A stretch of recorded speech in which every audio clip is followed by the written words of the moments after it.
2 দিন পর জগন্নাথপুরে এলো পেট্রোল। দীর্ঘ লাইনে দাঁড়িয়ে তেল সংগ্রহ করছেন চালকরা। সারা দেশের জনপ্রিয় অনলাইন নিউজ পোর্টালে আপনাদের স্বাগত জানাচ্ছি। বিস্তারিত দেখুন আলামিন তালুকদারের ভিডিও চিত্রে। ইরান ও আমেরিকার মধ্যবর্তী যুদ্ধ পরিস্থিতির প্রভাবে বাংলাদেশের বিভিন্ন অঞ্চলের মতো জগন্নাথপুর উপজেলাতেও জ্বালানি তেলের তীব্র সংকট দেখা দিয়েছে।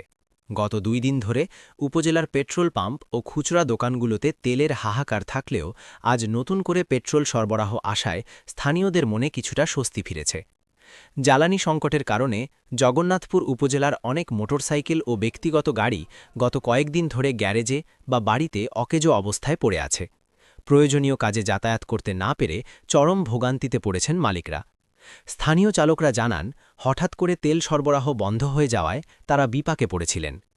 জ্বালানি তেলের মজুদ ধরে রাখতে এবং সুষম বণ্টন নিশ্চিত করতে জগন্নাথপুর সহ সারা দেশে বিশেষ নিয়ম জারি করা হয়েছে। বর্তমানে কোনো গ্রাহককে 2 লিটারের বেশি তেল দেওয়া হচ্ছে না। পাম্পগুলোতে দীর্ঘ লাইন দেখা গেলেও রেশনিং পদ্ধতির কারণে অনেকেই পর্যাপ্ত তেল পাচ্ছেন না বলে অভিযোগ রয়েছে। সারা দেশে তেলের তীব্র সংকট থাকলেও জগন্নাথপুরের বাজারে একটি ইতিবাচক চিত্র দেখা গেছে।